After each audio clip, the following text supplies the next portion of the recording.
Good afternoon and welcome to Amherst Virtual Lecture Series. I'm Carrie Narnowitz, Associate Director of Online Programs and Alumni and Parent Programs, and it's my pleasure to introduce Carrie Palmquist, Assistant Professor of Psychology. At Amherst, Professor Palmquist teaches Development of Nonverbal Communication, Introduction to Psychology, Developmental Psychology, and Research Methods. Today she will discuss her research on issues related to cognitive development in young children, including how they decide who is a good source of information, their expectations about various forms of communication, and how gestures and spoken language affect their learning. If you're viewing the live stream of the talk, you may email questions to alumseries@amherst.edu and via Twitter using the hashtag AmherstVLS. Please join me in welcoming Professor Carrie Palmquist.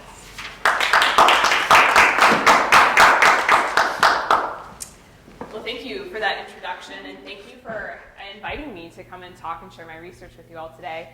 I'd actually like to start off my talk with a few other thank yous as well. So the early work that I'll present in my talk today I conducted as a graduate student at the University of Virginia in Charlottesville, Virginia.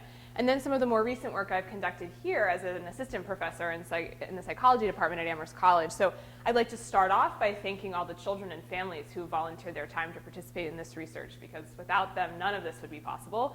And then also all of my research assistants and mentors and collaborators, both at the University of Virginia and here at Amherst College, who've been really supportive and really helpful in providing some feedback on this research. So without further ado, I want to dive into my research talk for today. So in the first few years of life, children have an amazing amount of things that they have to learn. But by the time they reach preschool, they actually know an amazing number of things. They know how to walk, they know how to talk, they know their names, and they also know a subset of information that they couldn't have experienced through first-hand experience. So for example, they know things like that germs exist, or the earth is round, or even more mundane things like the fact that mom got her hair cut this morning while they were away at school. So how is it that they go about learning this information if they couldn't have experienced it firsthand? One way that they do this is by learning from other people. So we know that they can learn from other people by paying attention to what others say. Over a decade's worth of research has focused on how children pay attention to what others are saying in the world around them, and they use that information to learn about their world. But we also know that they can pay attention to what other people do. So for example, two prominent cognitive developmentalists, Cheeseborough and Gergely, have developed what they call the pedagogical stance. And the pedagogical stance argues that kids are actually predisposed to learn from other people. And the reason for that is because they're predisposed to pay attention to pedagogical cues. Now, pedagogical cues is really just a fancy term for the everyday things that we do when we're interacting with kids.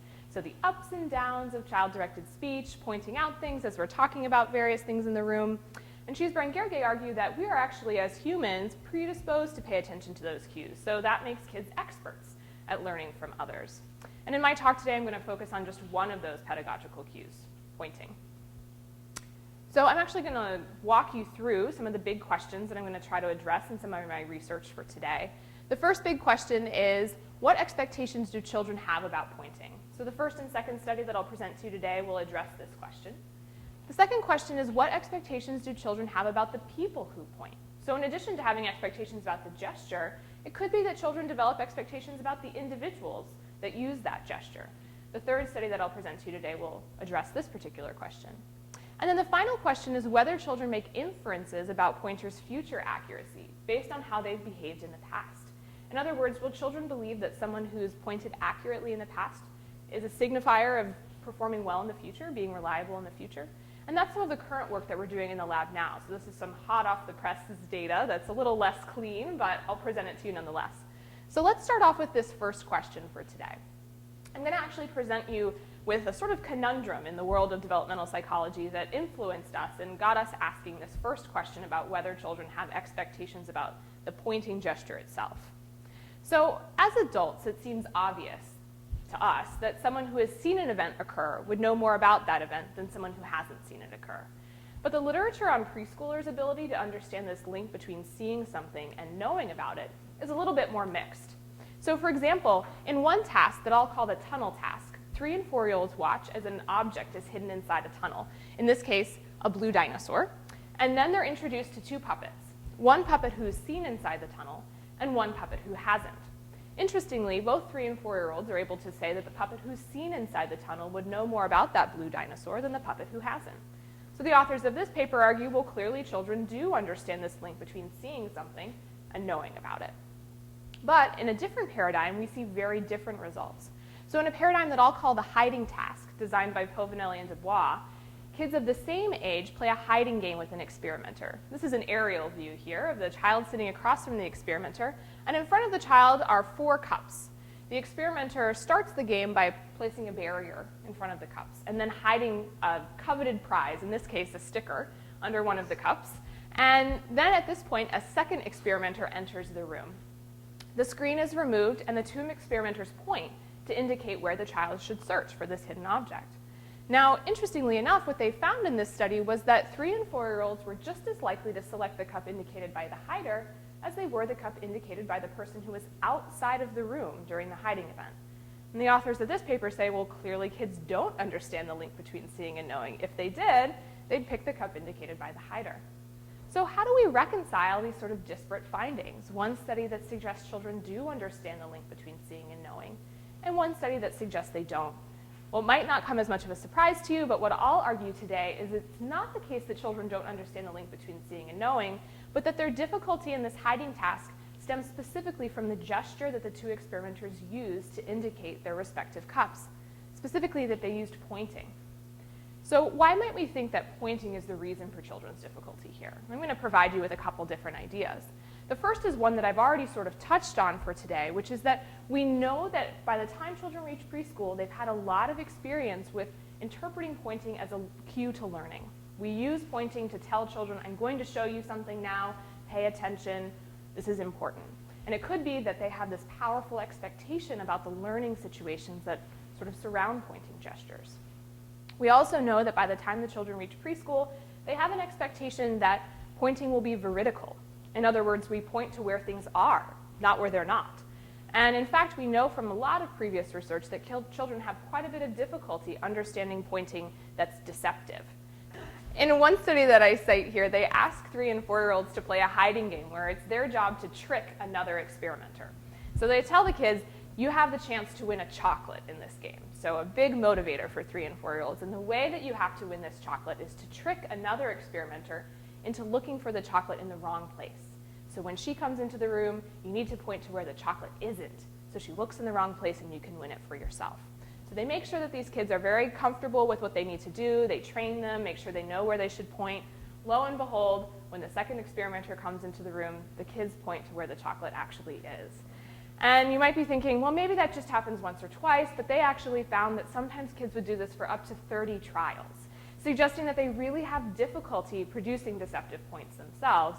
We also know that they have difficulty understanding other people who point deceptively. So in the study that I cite down here, they're playing a hiding game with an experimenter who always points to the wrong place. And even though on every trial, children get feedback that that person has been deceptive in the past, the kids often continue to search where she points. So taken together, this research suggests that maybe children's expectations about pointing, its veridicality, its communicative nature, are so strong that in the hiding task that I described to you before, seeing pointing actually disrupts their ability to discriminate between the knowledgeable and the ignorant experimenter and search in the correct location. So, just keep moving. There we go. So in order to test this possibility, we use the hiding paradigm that I described to you before, developed by Povinelli and Dubois, except to test whether pointing was the issue with this particular task, we thought, well, we could replace pointing then with some other kind of cue. And if we replace pointing, then maybe children will be more likely to search in the correct location. Maybe they'll be more likely to search in the place indicated by the hider. So I'm going to actually walk you through this hiding paradigm in a little bit more detail at the beginning, because we'll use a similar paradigm throughout a lot of the studies that I'll present to you today. So we used a group of 4-year-olds in this particular study, and the 4-year-olds participated in 4 test trials. During these test trials, 2 experimenters took turns playing the role of the hider and the turner. The hider's job, who you may notice up here, recognize, the hider's job was to hide a sticker under one of several cups from behind a screen, while the turner was turned around. The turner's job was to turn around and cover her eyes so she couldn't see where the hider was hiding the sticker. Now, we also made it really clear to children that the turner couldn't see what was going on by also having her say something like, "Wow, I can't see anything back here." And then after these After this hiding event occurred, the two experimenters turned to face the child, and then children could have seen two different cues depending on the condition that they were in. So one group of children participated in what we called the point condition. So after the experimenters turned to face the child and the screen was removed, the experimenters pointed to two different cups and invited children to search for that hidden sticker. Now this is essentially a replication of the hiding task developed by Povinelli and Dubois. So we expected that children should perform at chance here. They should select the cup indicated by the hider just as often as they do the one indicated by the turner. But a different group of children participated in what we called the picture condition. In this condition, after the screen was removed, the experimenters placed pictures of themselves on the front of the cups and then invited children to search. Now our expectation here was that if we replaced pointing with this sort of novel cue that doesn't have a history of communicative intent, doesn't have this history of truthfulness for children, maybe children would be more likely to select the cup indicated by the hider under these circumstances. So let's see how they did. Before I show you the data, I just want to orient you to the graph really quickly here. So along the y-axis, we see the average number of correct responses. This means the average number of times that children selected the cup indicated by the hider. And along the x-axis here, you see our two conditions, point and picture. So first here, you'll see in orange children's performance in the point condition. Just as we expected, they're performing at chance. So they're just as likely to select the cup indicated by the hider as they are the one the turner. But here in blue, you'll see children's performance in the picture condition. These children are performing significantly above chance and significantly better than those in the point condition. So this means that they're much more likely to select the cup indicated by the hider than they are the one indicated by the turner. So we took from this, clearly children can sort of solve these problems about seeing equals knowing because they perform relatively well when we replace pointing with a novel cue, like pictures of our experimenters' faces. And it could be then that when they're just presented with two pointers, their expectations about that gesture disrupt their ability to discriminate between the two experimenters, the knowledgeable one and the ignorant one, and search in the correct location. But we did have one lingering concern about this study, which was that the two cues that the children saw were pretty different, right? So in the point condition, the experimenters remain with their arms extended until children make a selection. Whereas in the picture condition, the experimenters just place pictures of themselves in the front of the cups and sit with their hands in their laps until children make a choice. Could it be that there's something about the differences between these cues that's actually causing children's difficulty here and actually not anything related directly to pointing? Well, in order to address this question, we conducted our second study where we more closely matched the two cues that children saw. So they saw the same hiding paradigm that I described to you before, except one group of children participated in the picture plus point condition.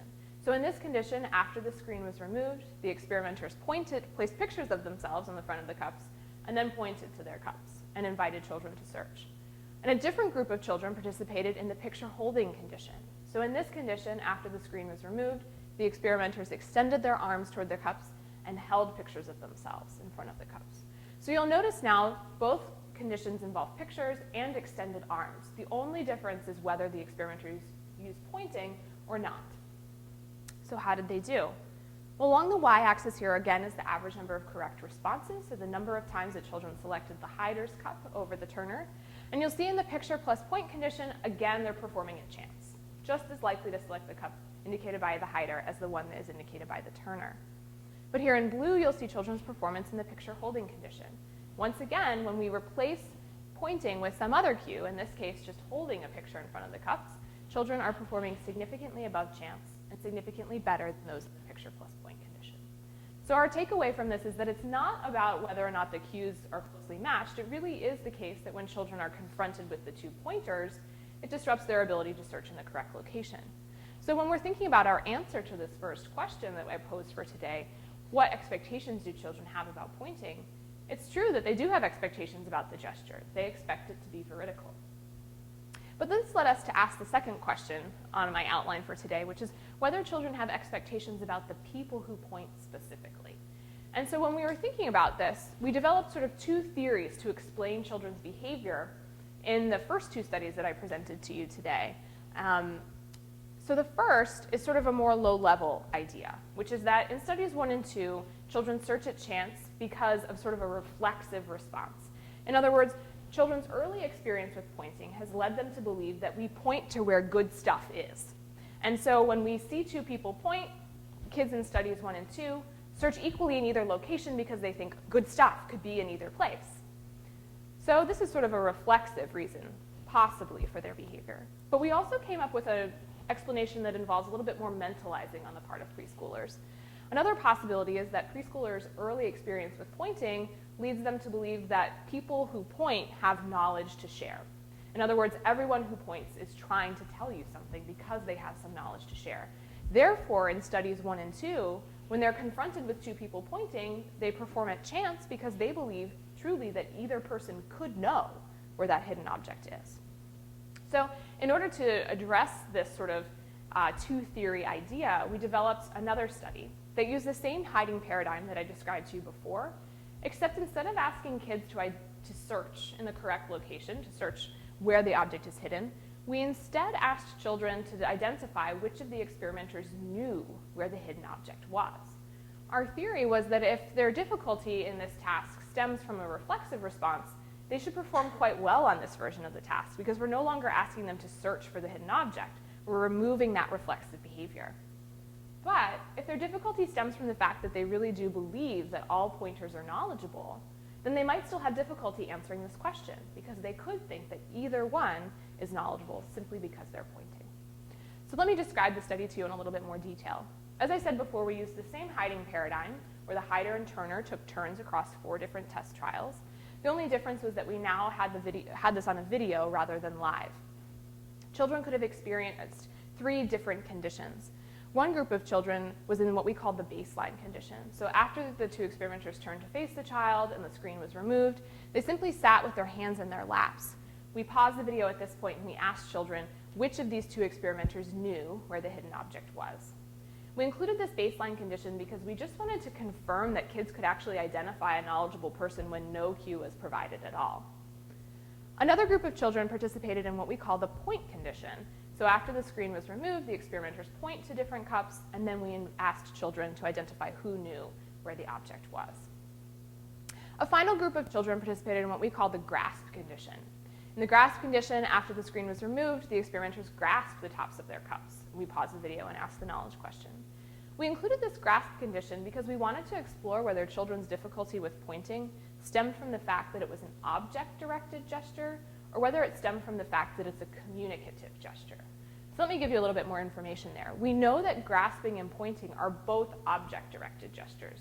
We need an object to complete them. I can grasp this clicker or I can point at this clicker. But pointing is particularly communicative in a way that grasping is not. So I'll give you an example. Imagine that you were to walk past my office and see me sitting in my office by myself, reaching out to grasp a mug to take a drink from. And you'd say, oh, Carrie's thirsty, that's fine, and then walk on. However, if you were to walk past me sitting alone in my office, pointing at a mug, you would think, oh my gosh, Carrie's gone off her rocker, something's really strange, I'm gonna have to call someone or talk to someone about that. Because pointing is specifically communicative, right? We expect that someone else should be there if I'm pointing at things. Grasping is not. So including this condition allowed us to tease apart whether children's difficulty comes from seeing a communicative gesture or from seeing an object-directed one. So let's see how children did on these 3 conditions. So again, along the y-axis is the average number of correct responses. Recall, this is no longer where they searched, but how many times out of 4 they were able to identify the knowledgeable experimenter, the hider, as being knowledgeable. And then our 3 conditions are along the x-axis here. So you'll see in red children's performance in the baseline condition. So when there were no cues provided at all, children had very little difficulty identifying the knowledgeable experimenter. Here in orange, you'll see children's performance in the point condition. So when they saw 2 people point, they again performed at chance. So they chose equally between the hider and the turner when identifying the knowledgeable experimenter. They said either one could know. And here in green, you'll see children's performance in the grasp condition. As you can see here, children are performing significantly above chance, significantly better than those in the point condition, but no different from those in the baseline condition. So this told us, clearly children's difficulty here doesn't stem from seeing an object-directed gesture because they do quite well in this grasping condition. They can identify the knowledgeable experimenter relatively easily. But it's only when they see 2 people point that they have difficulty discriminating between the 2 experimenters, leading us to believe that children's thought process here really is that they believe that anyone who's pointing has knowledge to share. Pointers are knowledgeable. But of course, because we're scientists, we always have to come up with lots of different controls, and we did have one lingering concern here, which was that up until now, all I've been telling you about is how important pointing is and how kids can't help but pay attention to pointing. So we thought, well, maybe when they see two people point in this point condition, they actually just get so excited about seeing two people point that they can't even remember who it was that hid the ball or hid the object in the first place. And maybe that's why they're performing at chance. So we need to control for that. So we conducted a final control study that we called the memory control condition. Now, kids in this condition saw the exact same video as those from the point condition in study 3. So after the screen was removed, the two experimenters point, and we pause the video. But instead of asking kids to identify who knew where the hidden object was, we now ask them a memory question. We ask them, which of these girls hid the ball? Which of these girls hid the object?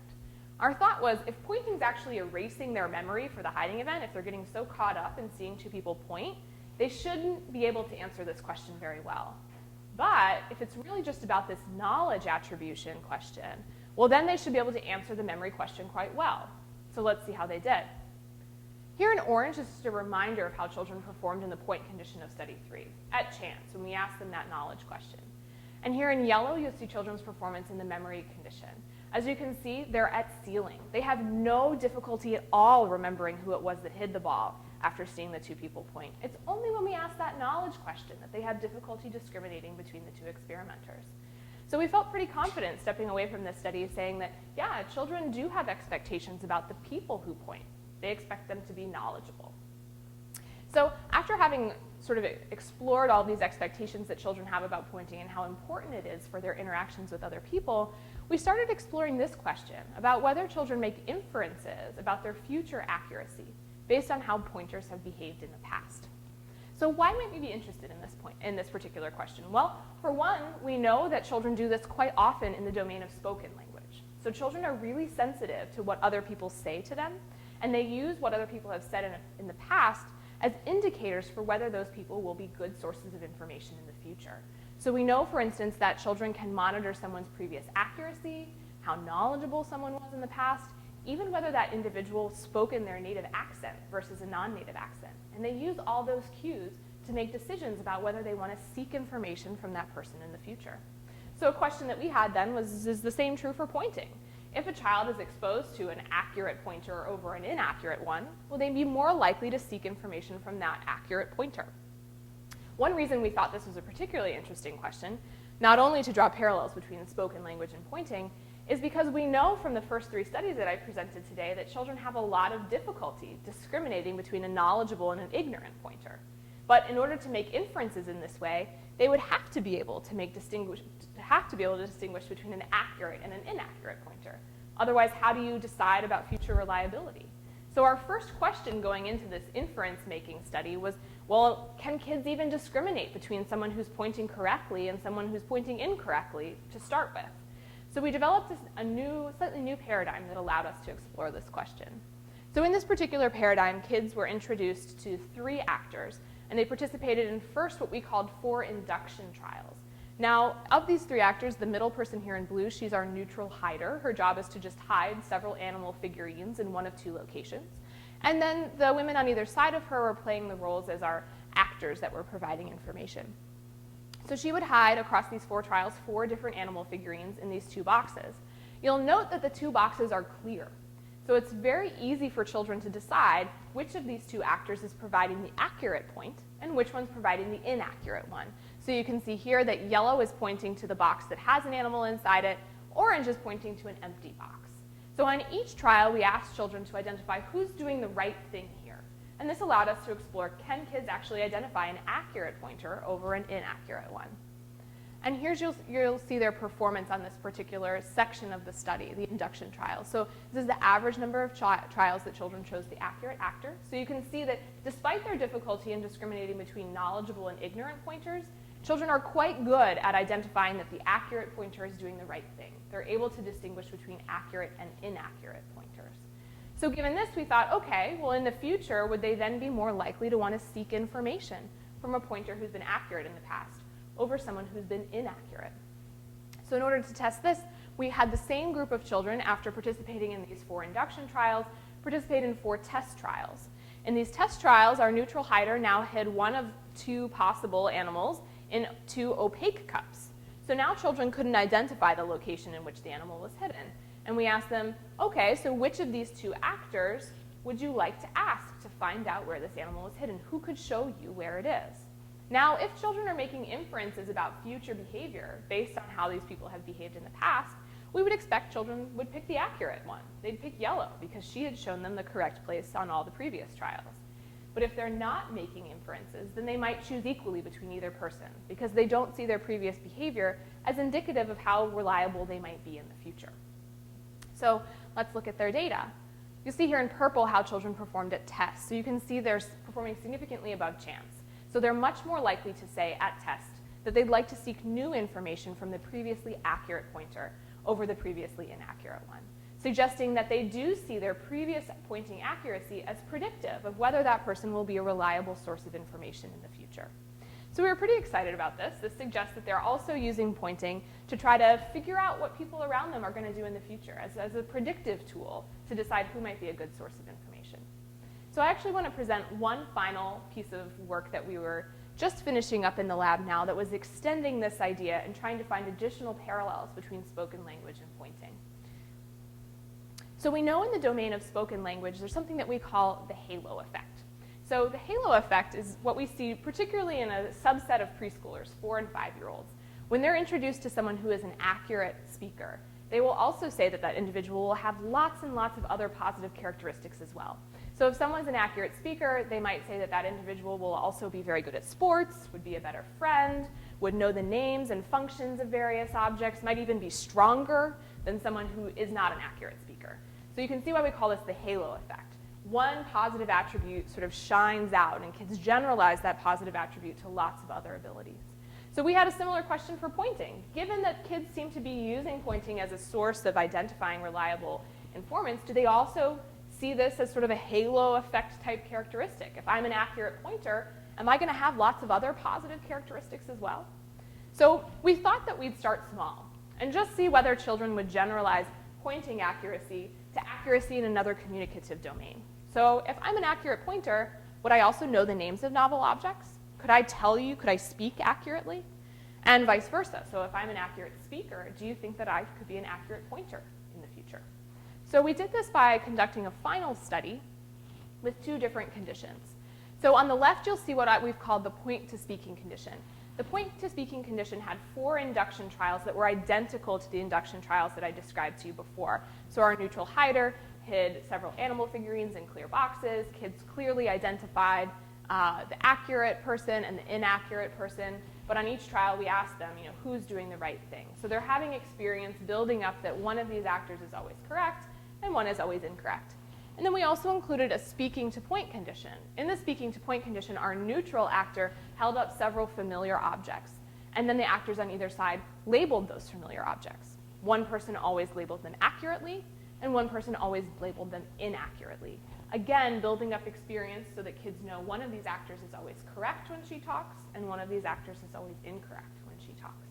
So as just sort of a check to make sure that kids could identify who is being correct on each of these trials, at the end of each trial we asked who's doing the right thing, who's saying the right thing.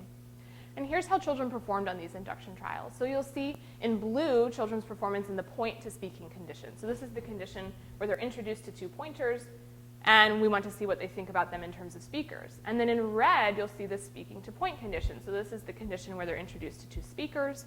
We want to see how they think about those people as pointers. So again, you'll see at induction, they have no difficulty identifying the accurate speaker and the accurate pointer. Along the y-axis is the mean number of trials that children chose the accurate actors. So when we ask them who's doing the right thing, they're able to identify it with no issue at all. So then we went on to include our 4 test trials as well. In the test trials for the point-to-speaking condition, now the children were introduced to the 2 actors that they had just seen during the induction trials and several novel objects. In this case, this is a tonsil remover. We also showed them things like Chinese compasses, things that children would never be able to identify themselves.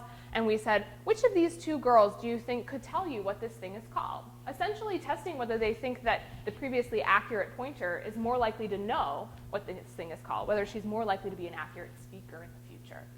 And then in the speaking to point condition at test, our neutral person hid several objects in one of two cups, and our speakers then pointed, and we asked children, which of these two girls do you think is showing you the right place? In other words, testing whether they think that the accurate speaker is more likely to point out the correct place than the inaccurate one. And here are our results for this particular condition. So you can see here in blue, children are at chance. So essentially, when we're confronted, so this is in the point to speaking condition. So essentially, children are selecting equally between the previously accurate pointer and the previously inaccurate one when it comes time to figure out who's going to say the right thing. So they're not making inferences about these people's speaking performance based on how they've pointed in the past. They don't think that an accurate pointer is more likely to know the names of those novel objects than the inaccurate pointer. However, in the speaking condition, we do see kids generalizing across the communicative domains. Here in red, they're more likely to select the previously accurate speaker at test. So what this means is that when we ask them this question about who's pointing correctly, kids are more likely to say, yes, I think that the previously accurate speaker is more likely to also be this accurate pointer. So they're making inferences about pointing ability from speaking ability, but not speaking ability from pointing ability. So what this suggests is that children might be a little bit more conservative about their willingness to generalize pointing ability to other domains than they are speaking to other domains. So what I'd like to do is just sort of wrap up quickly for today. We do know then from the studies that I've presented that children have expectations about pointing. They expect it to be veridical. And they do have expectations about the people who point. They expect them to be knowledgeable. And the final work that I presented today suggests that children are also able to make inferences about people based on how they've pointed in the past. But they might be a little bit more conservative about what they think about the knowledge required for pointing, less willing to generalize that knowledge for pointers than they are for speakers. I also know that when we look at this research, it's really tempting to say, gosh, kids make a lot of really silly mistakes. This is very surprising. Are kids dumb? What's going on here? But I actually want to caution you against kind of thinking that way, because in fact, it's very rare that children are ever confronted with inaccurate or deceptive pointing in the real world. And the fact that they're sort of flummoxed by it when they're presented with these situations here suggests that they really understand how pointing is typically used in learning situations in their environment. And this suggests that they actually are pretty savvy at using it as a source of information. And in broadly thinking, this research helps us to better understand how it is that children learn from other people and who they decide is a good source of information. So with that, I'll just sort of wrap up and open up the floor to any questions that you all have.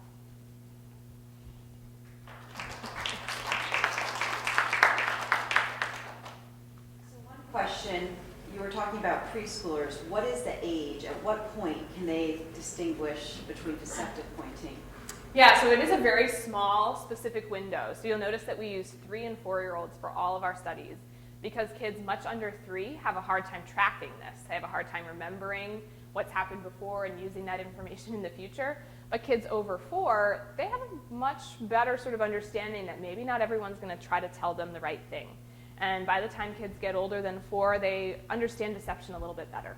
So much over 4, once they get into 5, 6, they're no longer confused in these situations. You see them selecting the right place, even if that person was turned around and using pointing and all of that. So it's a very small window. So Yeah. what do you think contributes to that difference in terms of between a 4-year-old and a 5-year-old? What is it in their environment or their learning environment that contributes to their ability to determine that? Yeah, so what is happening when kids transition from not understanding deception into understanding it? Anecdotally, we think a couple things are happening. The first is that we know kids are often sometimes better at solving these problems if they have older siblings, and you can imagine why that might be the case. They have more experience with people trying to trick them.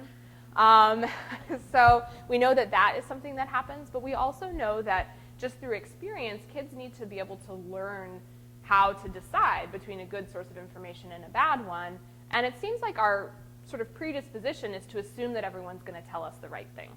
And that through experience, we have to learn how to weed out people who aren't going to tell us the right thing. Because working in the opposite direction would be a lot harder. If I had to vet every single person that I was introduced to decide, well, do I trust you? Do I not trust you? It would take me forever to learn about the world around me. So what we think is happening here is that kids are born trusting, and the preschoolers that we see here are trusting, but they need experience with people not saying the right thing or providing incorrect information, over time to build up this understanding that occasionally some people are not going to be a good source of information.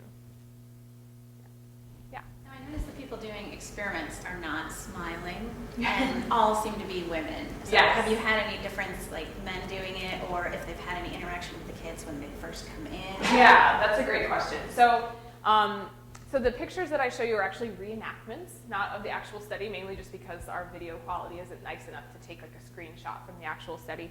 All in all, we try to be friendly, but not particularly overtly friendly. So we smile when we talk with the kids. We're particularly warm with them when we're in the testing or in the waiting room, trying to sort of get them ready to interact with us in the testing room.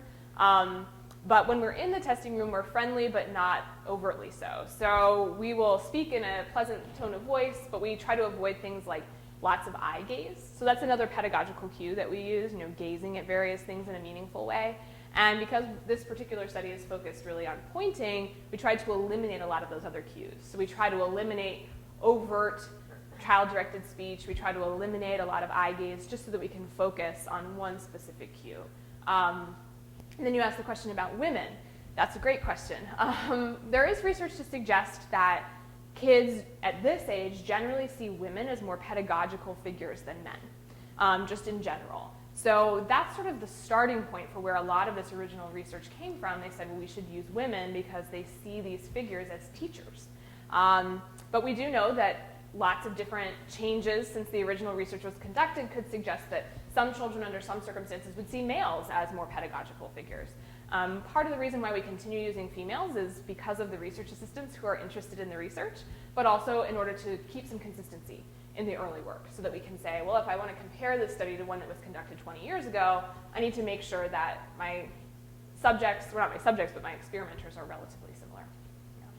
I have a related question. Sure. Would you be comfortable going back to the slide that shows your experimenters? Sure. The very first one? Yeah, that's good. Okay. So I see you've employed things like the different experimenters had different colored shirts, or maybe hair up, hair down, to help the children discriminate. They can say the person in the yellow shirt or the blue shirt. Yeah. Here's what I'm curious about, based on an occurrence last night. Two of my top research assistants, my 3.5-year-old and my 5.5-year-old. Yeah. So they, their mother was working on some instructions for a new toy acquired for her birthday. And I came home last night and they said, Daddy, can you take a look at this too? Mommy's working on it, but you're taller and heavier than Mommy, so you might be able to know. And I said, well, honey, the height is not an issue. But I wonder here, your experimenter that's taller, are there any factors that might influence the credibility they ascribe to some folks as maybe, well, taller might mean older, which they assume has more knowledge. So does that come into any considerations? Yeah, I mean, that is a great question. We know that kids are really sensitive to physical characteristics in addition to, the way that you've behaved in the past. There's even a brand new paper that just came out this year that shows that kids are more likely to want to learn from someone who's identified as more physically attractive than someone who's been identified as less physically attractive. So we know that while sometimes they can focus on really relevant characteristics to knowledge, they also sometimes focus on irrelevant ones, like how tall you are. One thing that we do a lot to try to eliminate or reduce effects of that is what we call counterbalancing. So luckily, our tall person here is just a neutral person who's acting as a hider, and they don't actually ever select her because she's just doing the job that's involved in the study. Our two people that they're always asked to pick between are luckily relatively closer in height, but we also counterbalance who's accurate and who's inaccurate across lots of different trials. We also counterbalance what color they're wearing because, as you can imagine, kids have favorite colors, and that often leads to choices. We also try to change it up so that, yes, their hair is different, all of that so that we can go back and we can say, oh, well, in the one order where our taller person was accurate, were they more likely to pick her? Or in our one order where the tall person was inaccurate, were they still more likely to pick her? Well, in that case, maybe what's going on here is something else. So counterbalancing, luckily, helps us with a lot of those things, but we also try to design the studies so that things are generally equal because of that. That's a good question. It's happening all the time. Question about the backgrounds, how much of the role does a parent play, or what kind of cultural background, socioeconomic background that the child is raised in, and how that contributes to their learning? That's a great question. I think that's something that psychology in general struggles with in terms of our samples. So a lot of psychology experiments conducted with adults are students in college. So it's a very small age range of 18 to 22, and typically they might come from a particular background or something like that. And we often see that that's an issue as well in developmental studies, because oftentimes our subjects are people whose parents have time during the middle of the day to bring them in for a study, or who have that kind of flexibility. The nice thing about moving up here is that Amherst is very close to a children's museum in Holyoke. We go down there pretty regularly to conduct research there. They have very affordable rates for families to come in, and we actually see a much more diverse sample down there. The goal of cognitive psychology, which I sort of fall into this cognitive development domain, is to find phenomenon that we think exists beyond cultural backgrounds, beyond these sort of, computer maybe went to sleep, nope, okay, beyond things that might be affected by how much money your parent makes or what language they speak or something like that. And the good news is that this more recent research has been conducted with a pretty diverse sample. So a sample of kids in Holyoke, a sample of kids here in the Amherst area, a sample drawn from Northampton and a few other surrounding areas in western Massachusetts. So we feel pretty confident about the fact that this is a phenomenon that occurs above and beyond sort of your cultural experience or the particular role that a parent might play. So what's next for your research? So that's a great question. We're trying to extend things into a few different areas now. So you might have heard that in the way I was talking about this, my argument is that children's previous experience with pointing makes pointing in particular the special gesture. That gesture is the key. But this is not necessarily a perspective that's supported by everyone in this area of research. Some people believe that all that's important is that you make it clear that you're trying to communicate a message. So you can use a novel cue. It doesn't have to be something that kids have had a lot of experience with. As long as you make it very clear that you are trying to tell them something, that similar sort of confusion might result. So I'm collaborating right now with someone at UC San Marcos, so in California, who has that perspective. So she comes from the camp that argues that communicative intent is important, but previous experience with particular gestures is not. So we're doing a new study where we are sort of crossing those two variables. So can we use a novel variable but or a novel cue with a lot of communicative intent and still see similar results that we see with pointing? What if we use pointing but we don't really have a strong intention conveyed to share information? Maybe we wouldn't see the same types of errors that we see children making here. So that's one thing that we're working on. We're also working on another study that's sort of unrelated, but looking at how children's confidence in their own ability to solve these types of problems influences their willingness to seek information from others in general. So if I'm very confident about my ability to solve a certain task, maybe I don't really care who I should talk to. Maybe I'll seek information from an accurate one or an inaccurate one because I feel like, well, worst comes to worst, I can figure it out myself. So those are some things that we're looking at now. There's no more questions. Thank you very much. Sure, great. Thank you for coming.